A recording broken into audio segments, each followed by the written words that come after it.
Hello and welcome. I'm Leigh-Ann Gerrans and you're watching W News Extra, broadcasting live from the Al Arabiya headquarters. These are our top stories. President Trump says Iran wants to negotiate and he may or may not get the US to join Israeli strikes. North Korea sends thousands of workers to Russia to repair the damaged Kursk region. And the sole survivor of the Air India flight attends a funeral of his brother, who's laid to rest.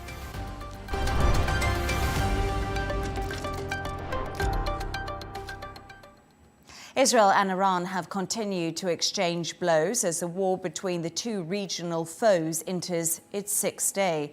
Israeli forces say the attacks will continue on key military installations across the country, even as the country's supreme leader Ayatollah Ali Khamenei vowed that Iran would never surrender. Since the conflict began, many have wondered if the US will take military action. On the White House South Lawn, President Trump was asked about striking Iran's nuclear sites. His response, "I may do it, I may not." Let's take a listen. You don't seriously think I'm going to answer that question? Will you strike the Iranian nuclear component? And what time exactly, sir? Sir, would you strike it? Would you please inform us so we can be there and watch? I mean, you don't know that I'm going to even do it. You don't know. I may do it. I may not do it. I mean, nobody knows what I'm going to do. I can tell you this, that Iran's got a lot of trouble, and they want to negotiate. And I said, why didn't you negotiate with me before? All this death and destruction. Why didn't you negotiate? I said to the people, why didn't you negotiate with me 2 weeks ago? The Iranians reached out to you? Yes. And what did you say? I said, it's very late. To discuss this and all of today's stories, I'm joined by columnist and correspondent Gemma White and Professor of International Relations at the American University in the Emirates, Dr. Ellie Alhindi. Thank you so much for both joining me this evening. Dr. Elie, let's start with you. There we are, Donald Trump. He may not. He's keeping us all guessing. That's something he's doing for sure. But could we actually see the US enter this war? Definitely it's an option. Definitely all things are options with Trump. But we have to also remember that a month ago in Saudi Arabia, he was condemning all his predecessors for interventionism, for attempts to change regimes, for attempts to change policies of Middle Eastern countries. And he thought that was a very, very stupid idea, according to his words. So will he do it now? And what would be the engagement that he's willing to do? Definitely they have the issue of one of the places that the Israelis themselves cannot reach in Fordo, and it seems they need the American bombs there. But then why would you do that? And would you do that alone without engaging into a full war?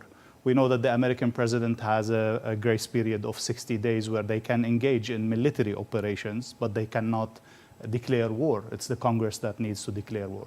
So he might use that window to do a specific operation or few operations without engaging into a full war.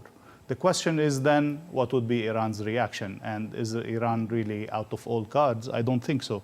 I think the whole thing cannot go for long, but we still are on for so many surprises. We don't know what could happen. We don't know what both parties have up in their sleeves, things that could be horrific for the region, including the use of nuclear, including the use of biological weapons, hitting the American bases, hitting Israeli embassies, so many options, and also engaging all the proxies of Iran that they have not been engaged yet in the war. So a lot on stake, but also a lot that unpredictable of how Trump's things on the table are and how will he measure what's positive for the US policy and what's not. Definitely, if he engages in war, he cannot call himself as a negotiator anymore because Iran will be completely out of the negotiation and would not accept the US as a negotiator. But he has been saying to Iran, if you want to negotiate, the time is now. He hasn't exactly closed that window completely. But I do think the world is kind of holding its breath at the moment to see what America does. But Gemma, we do know that Iran obviously has allies, not necessarily in the region, but China and Russia. And I was just wondering, what have we seen from these two countries? What have we seen from China and Russia? And are they likely to get involved in this? At the moment, just words. You're right. So Iran has partnerships, strategic partnerships and cooperation partnerships with both China and Russia. And both countries have offered to mediate in this conflict. They both want to play peacemaker. They've been very keen. Putin and Trump have had a call about this as well. But at the moment, words are as far as they've been willing to go because their pacts are not military pacts, irrespective of acts of aggression against either country. There's no, we will send troops to aid you. I think what's interesting is that for Russia, the conflict has been beneficial for them. The rise in the price of crude oil and also the deflection away from what's happening in Ukraine. Now, Putin is very well strategically placed. He has open lines of communication with Iran, with Israel, and with the United States. It would be very interesting to see him emerge as a key player in this who could bring people to the table. I mean, who would have thought this? Who would have thought? Just a few months ago, how things change so quickly in geopolitics. And I think just to mention the negotiations, the US is not offering anything for Iran. They're just offering a complete surrender after what Trump was putting before. Now maybe Russia or China can present some window there and present something new on the table. It remains to be seen. We have to remember that China was able to auspice a deal between Saudi Arabia and Iran and cool that tension out. So they might be able to put something on the table, and actually we need it because without such a breakthrough, things are looking very bleak. I know, and it's the fog of war at the moment that we all seem to be stuck in and trying to second guess what could possibly be coming. But interestingly enough, you mentioned the cost of this. $230 million a day this is costing Israel. So how much longer can they keep this operation going? Well, you have to mention this is only the cost of the actual missiles, not the expense of the economy altogether that is shut down for so many days, day after day. Both countries cannot go for long, but then there's no way out for both of them. What would Israel say? I have achieved the goals, they have not. What would Iran say? I surrender, they cannot. So yes, both of them have very short time to go. They are having extreme cost and expenses. But definitely Israel, we know, has support by the US and other allies that could make it survive longer. And this is, biting nails or biting fingers and see who's going to last longer. In that game, Iran is on the receiving end, is a weaker position. But we have to wait and see. I don't think the few days that were mentioned in the social media, like 10 days and maximum for Israel, I don't think this is sustainable because they could get more missiles, they could get financial support from the US as they usually do. Yeah. And it's a difficult position right now because we have to remember that we just briefly touched on the proxies that Iran have in the region. They have the Houthis. Hamas, we know they've been weakened. Hezbollah, the same situation. The PMF in Iraq. Exactly, but they haven't played all their cards.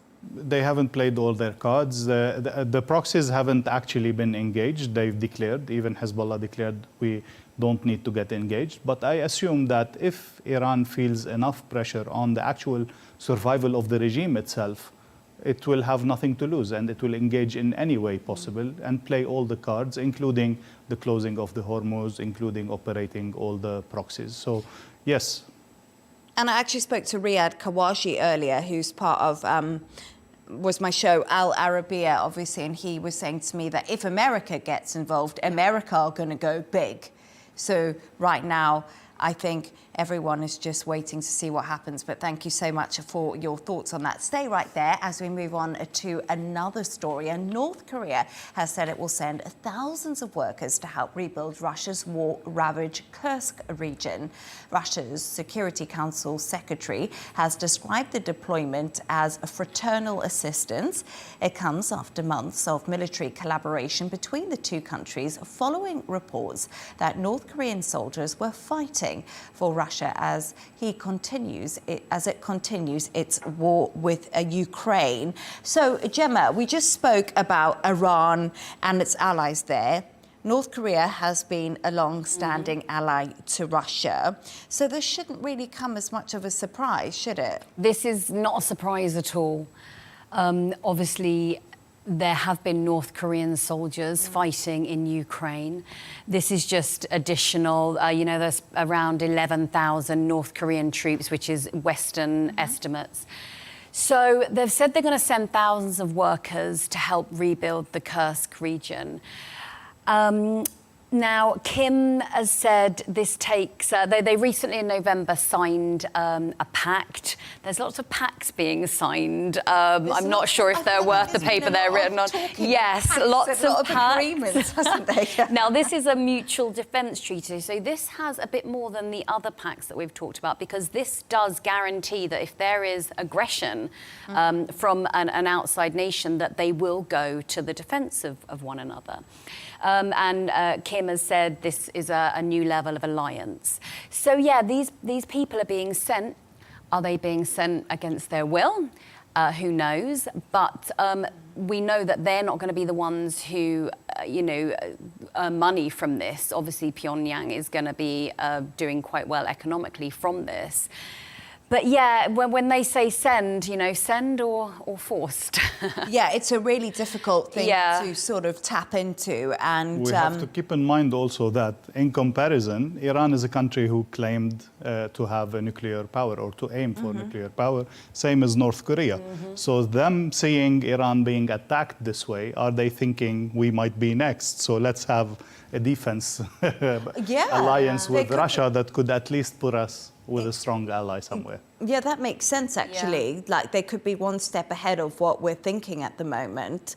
But, Dr. Elie, why is Russia seeking support from North Korea when it comes to labourers? What's happening there? Why are they so short? Again, as we are speaking about Israel and Iran, a long war is very difficult to sustain. And in Russia specifically, it has been extremely difficult, not only economically and financially, but also in terms of soldiers.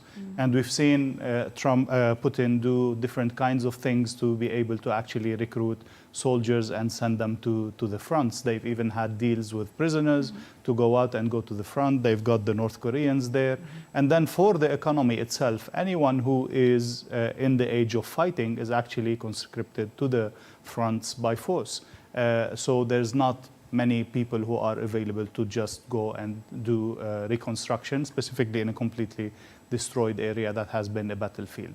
So this also gives us a clear idea of how bad is the situation in Russia, and makes us wonder how long can still Putin sustain that. He did get a nice refresher from the oil prices and some other things, so this might give him the ability to extend it for long, but definitely he has a serious issue in terms of recruiting soldiers. He also previously used the Chechen soldiers to go to the front, so he's really using all assets that he has. Are women conscripted in Russia? I don't think so. Because not, usually actually, not the forced conscription, Right. but they might be volunteering. Yep. Usually a country would draw then on the female resources, Yes.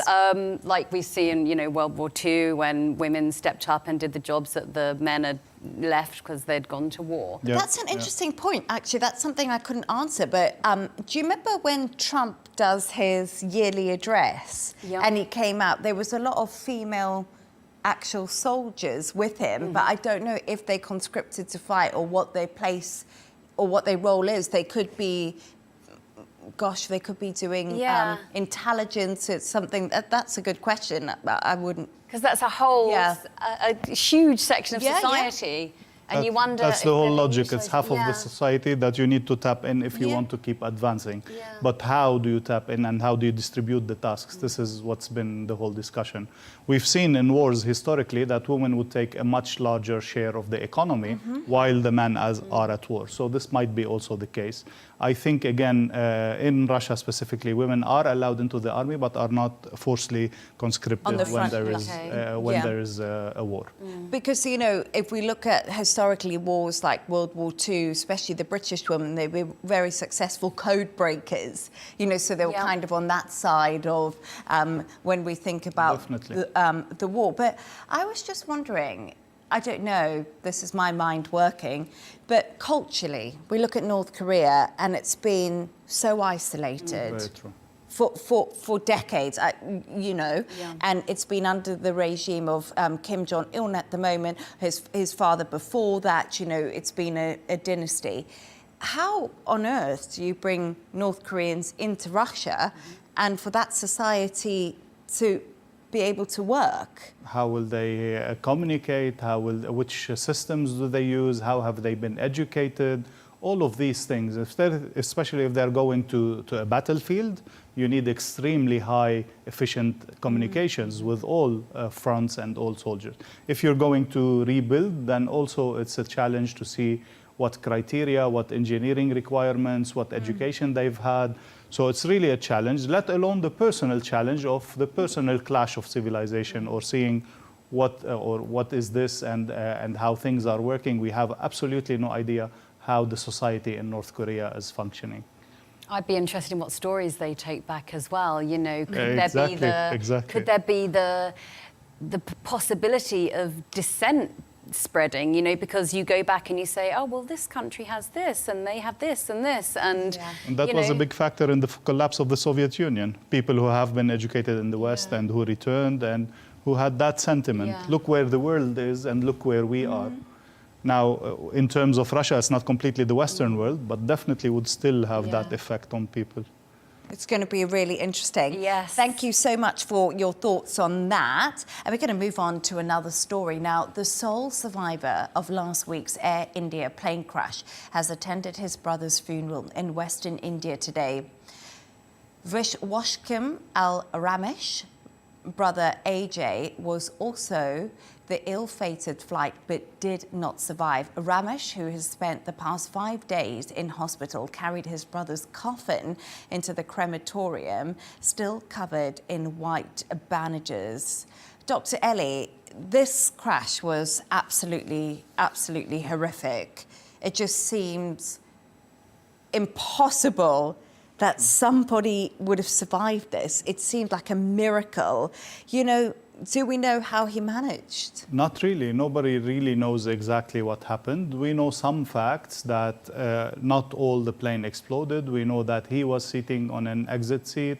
We know that, you know, he was able to get out somehow and then get out of the building while the explosions were happening. But how exactly this happened, we don't really know. He doesn't have a recollection of exactly what are the steps that he did. And definitely we've heard so many conspiracy theories about this, but then the guy was there, the guy suffered from all that trauma. His name was on the list of the people on the plane. So we don't have a lot of details about that. Let's call it a miracle, let's call it a good sign of hope. And hope this would have a good effect on the Indian society, if it may. Because it's C-11A, and a lot of people have had lots of discussions online too.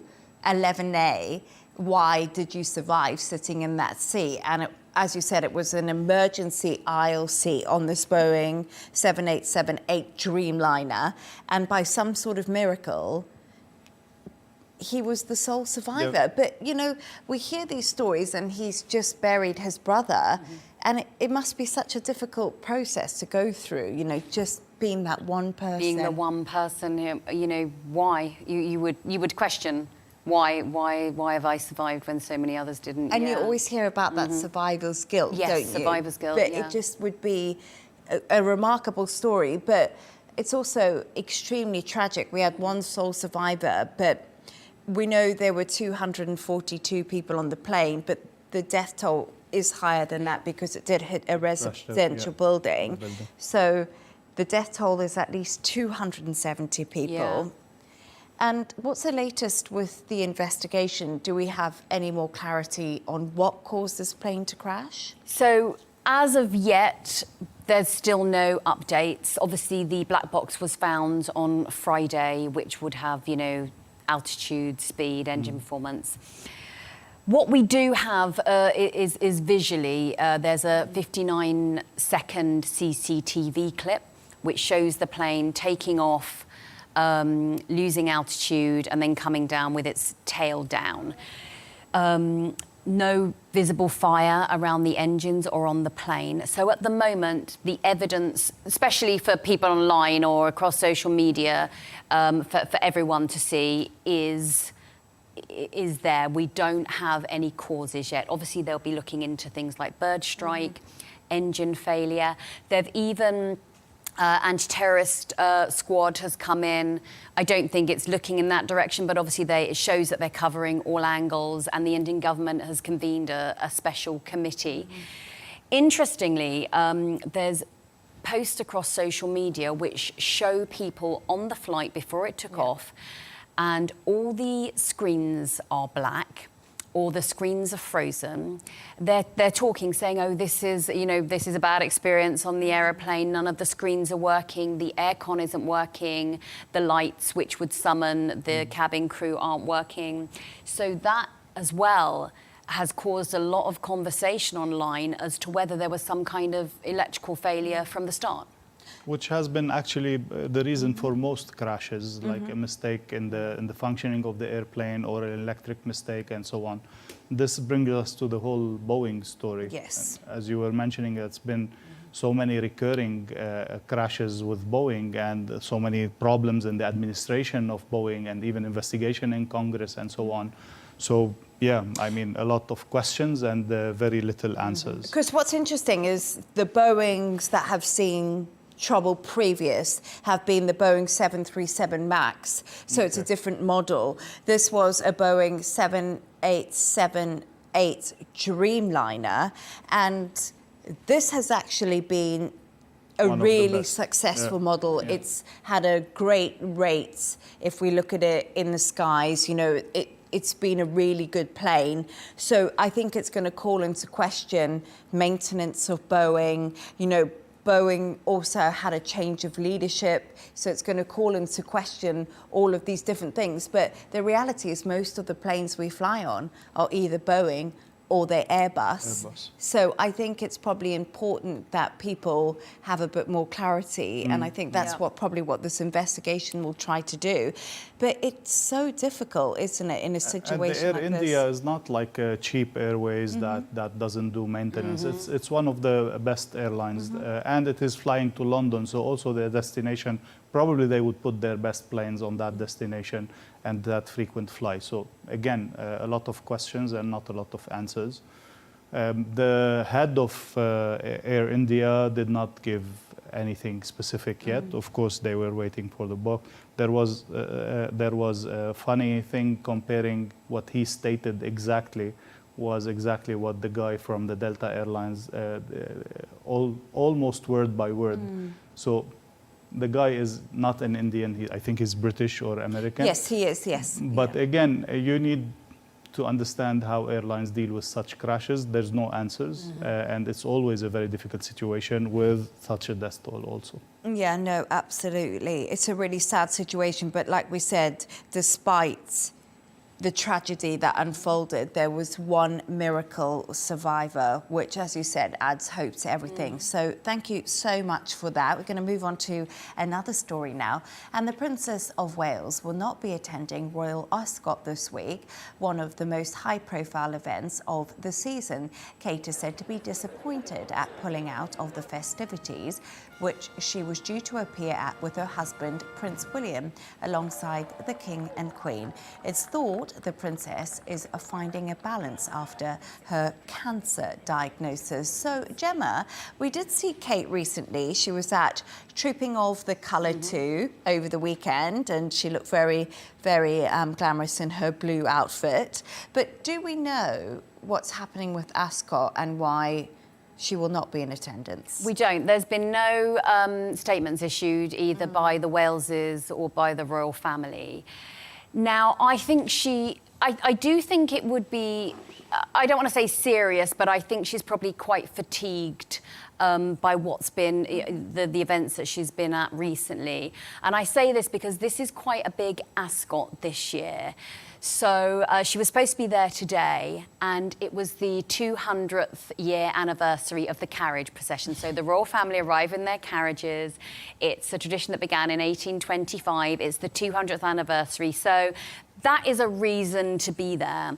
And if, despite all that, she's still Not decided... of the Ascot, of the procession. Of the procession. You have to love Britain. Yeah. It's only 200 years. That's kind of... It's like no one ever does pomp and ceremony better than Britain does it. True, it's you know, when true. they go to Royal Ascot, it's all out. There's Yes. carriages, there's everything, Dr. Ellie. Yeah, it's all happening, Gemma.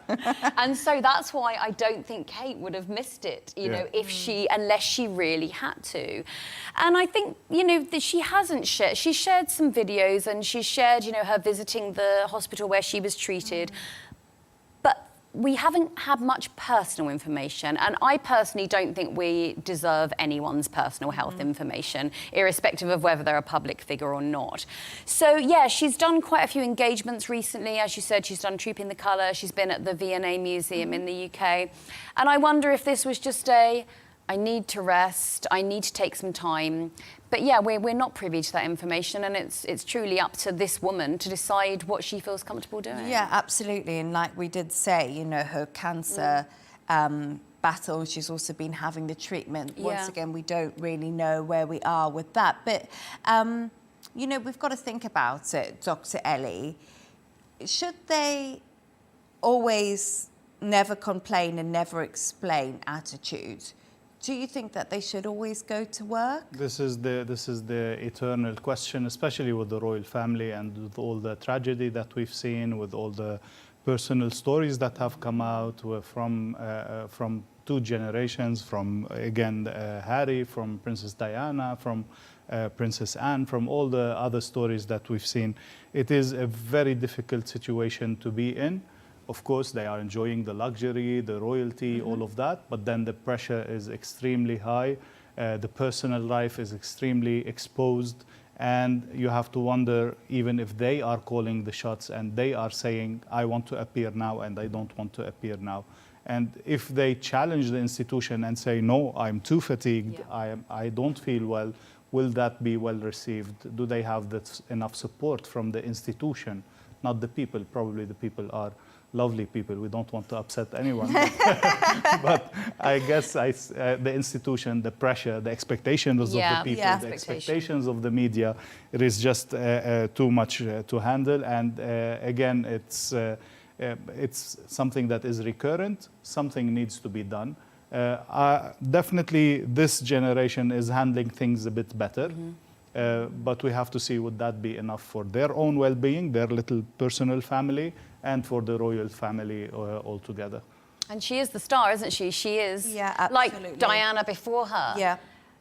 Kate is the star. I don't like to compare her to Diana, but I mean, fine. I mean, in kind of star power, no, she would not be as big a star as Diana, obviously. But she fits the role. I mean, she's Because I remember always Charles felt that people didn't want to see him. They were there to see Diana, and you wonder if that's mirrored with William and Kate. But she is the star. People want to know what she's wearing. They want to see her. And actually, I think as she grows into the role more, she's becoming more of the star, and now she's got the children too. Yeah. And it seems like everyone wants to see Louis, who's like doing crazy stuff. So I feel like that little pack, her and her kids, have become really the starring role. If you look at the balcony at Buckingham Palace at the Trooping of the Colour. We're all waiting to see if the kids play up in things like that. We're like, are they going to be naughty? Are they going to be good? It's always quite exciting. But then I need to say that, sorry, if it's only one couple, there's going to be too much pressure on them. Yeah, we have to bring back Harry and Meghan. They will make things much more lively I don't in think the they want royal to come family. back. They're influencers now. Why would they want to come back? Yes, no, I heard Harry's busy. Harry's not busy at all. He does. He's not had a job for very long. gosh, Meghan's the no. one who's bringing in all the money. Yes. Yeah. So Harry's know the what house Harry's doing.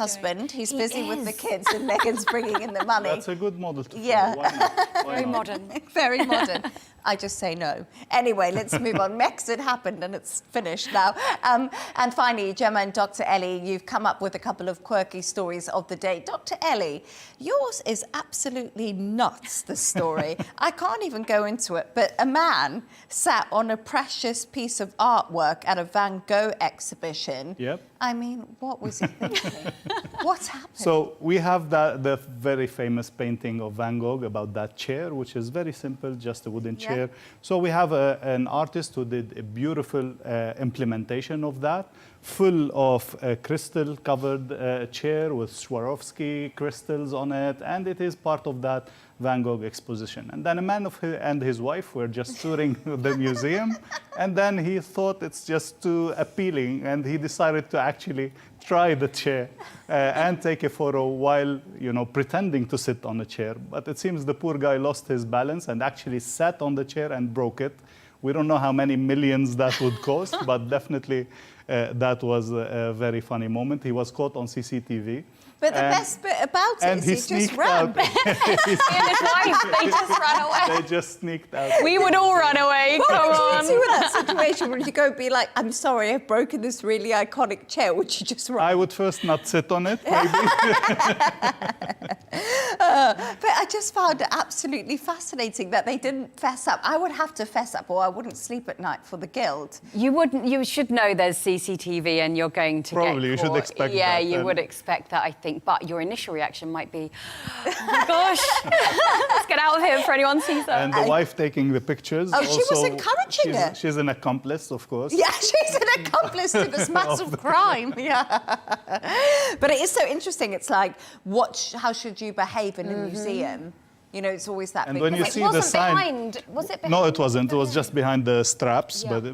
But then again, this in museums, this banner, "Don't touch." It's such a good invitation for people to actually yeah, touch when you tell them absolutely. don't touch. So. Oh, yeah, I know. One day there was a squirrel cage. I don't know why I'm talking about this, but it said, don't put your finger in the squirrel cage. So I did, and it bit me. But if it didn't have don't put your finger Yes, on it, I you wouldn't have wouldn't put try my it. finger in the Exactly. squirrel cage. reserve. So I'm a little bit like, yeah, that's, oh, poor guy.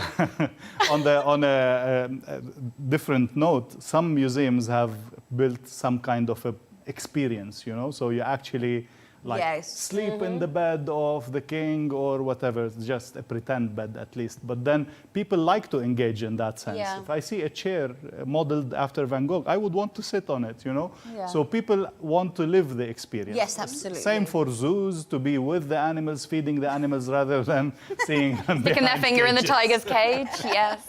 No, but you are right, and I think that's becoming more and more popular. I'm not very cultured, so the less time I can spend in the museum, better. And Gemma, Amazon founder Jeff Bezos has been causing absolute chaos in Venice. Yes, we're sticking in Venice because the exhibition was in It's in Venice. Verona in Italy, okay, but yes, so we're Same sticking bit in different. Italy. Same Italy. Yeah, there's been activists in Venice. There have been hanging banners around the city saying no space for Bezos. Because his wedding to Lauren Sanchez is taking place there from the 23rd to the 28th of June.